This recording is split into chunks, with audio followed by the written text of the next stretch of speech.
अस्सलामुअलैकुम। आज हम CO22 डिनाइल कोड के हवाले से बात करेंगे। CO22 denial code in medical billing refers to payment adjusted because this care may be covered by another payer per coordination of benefits. यानी COB का डिनाइल आता है। This mean that the insurance company believes there is another payer responsible for the claim typically due to coordination of benefits. अब उसके causes क्या है? Secondary insurance exist करती है। द प्राइमरी इंश्योरेंस में have information that suggest the patient has a secondary pair. Primary insurance के बाद secondary insurance की इन्फॉर्मेशन होती है और पेशेंट को सजेस्ट करती है कि भाई आपकी सेकेंडरी इंश्योरेंस मौजूद है, तो you should respond on that. और ये है first cause of the denial, जो आप जो है उसको मतलब ये है कि COB पेशेंट ने अपडेट नहीं की होती, लेकिन पेशेंट को अपडेट करनी होती है। सेकंड ये है कि रॉन्ग पेयर बेल्ट फर्स्ट। अगर लेट सपोज पेशेंट की प्राइमरी इंश्योरेंस मेडिकेयर है और सेकेंडरी मेडिकेड है या एटना सेकेंडरी है और आप जो है वो एटना को बिल करते हैं मेडिकेयर की बजाय, तो ये COB का डिनाई आ जाता है। आउटडेटेड COB इन्फॉर्मेशन अगर उसकी एक्सपायरी हो जाती है, उनकी डेट गुजर जाती है COB की, तो उस हवाले से भी फिर जो है वो कन्फ्यूजन क्रिएट होती है, क्लेम डिनाई हो जाता है। इसके अलावा लेट फाइलिंग भी हो सकती है। Insurance companies have specific time frame with in which claims must be submitted. If the claim is filed after the allowed time limit, it may be denied with CO22. This can happen if the provider fails to submit the claim within the required time frame. जब timely claim submit नहीं होगा तो भुगतना तो पड़ेगा, claim late file हो जाएगा। Out of network provider जो है फिफ्थ नंबर है, the health care provider is not in the patient's insurance network, the claim may be denied with CO22. This denial indicates that the patient needs to seek care from in network provider to receive coverage. Out of network provider के deny भी आ सकता है और जो है वो deny इस केस में जब आपके प्रोवाइडर अपडेट नहीं है तो इस हवाले से भी हो जाता है। डुप्लीकेट क्लेम्स भी आ जाता है। Denial submit multiple claims for the same service can result in denials if the insurance company identifies duplicate claims. They may deny subsequent claims within Code 22.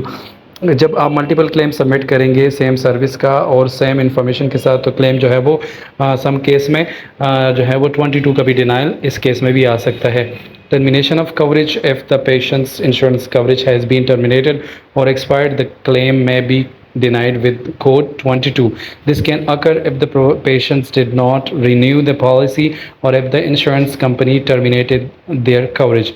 ये डिनाइल भी इस केस में आ सकता है 22 का।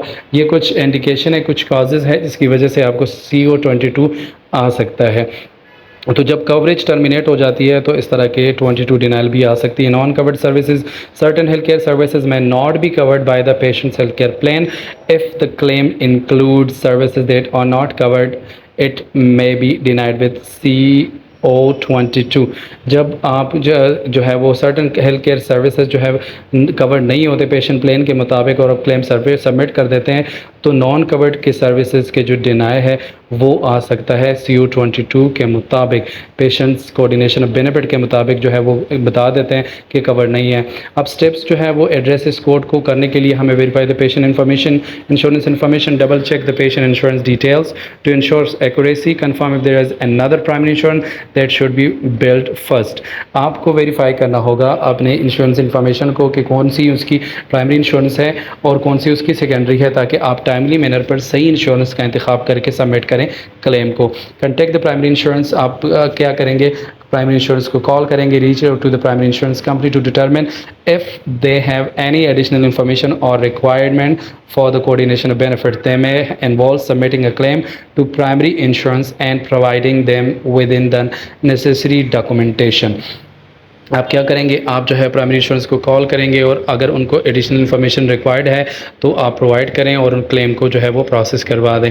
सेकंड ये है कि submit a secondary claim if the primary insurance confirm that the care should be covered by another payer. Submit a claim to secondary insurance. Ensure that all required information and supporting documents are included with the claim.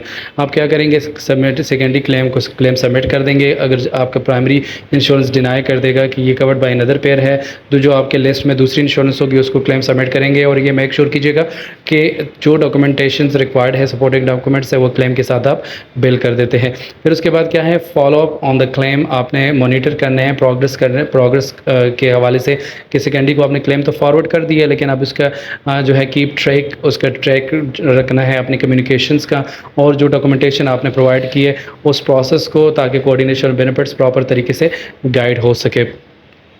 ठीक है, keep track of any communication और documentation related to coordination of benefit process. जो coordination of benefit process है उसके तमाम जो है वो ट्रैक कंटिन्यूसली फॉलोअप के थ्रू मेंटेन रखनी होती है। फिफ्थ नंबर पे है appeal if needed, if the secondary insurance deny the claim और does not provide the expected reimbursement, consider appealing the decision, gather any relevant documentation, submit a formal appeal to the insurance company explaining why the claim should be covered. आप क्या करेंगे, appeal करेंगे जब required होता है। अगर secondary insurance deny कर देता है या कोई प्रॉपर रीइंबर्समेंट नहीं करती क्लेम को, तो उस हवाले से आप क्या करेंगे, आप जो है वो अपील सबमिट करेंगे। जो भी नेसेसरी डॉक्यूमेंटेशन रिक्वायर्ड होती है अपील की सूरत में, तो आप जो है वो अटैच करेंगे और आप क्लेम के साथ बिल कर देंगे, तो क्लेम जो है वो पे हो जाएगा। Document all action taken, document जो भी एक्शन आपने किए हैं वो जो है वो आप अपने पास नोट डाउन करेंगे, वो डॉक्यूमेंट करेंगे। Maintain a detail record of all the steps taken to address CO22, this include date of communication with insurance companies, copies of the claims and supporting documents and any appeal letters or responses received. आपके पास जितनी भी information collect हुई वो आपने अपने पास रखनी है और इंश्योरेंस को प्रोवाइड करनी है। Thank you.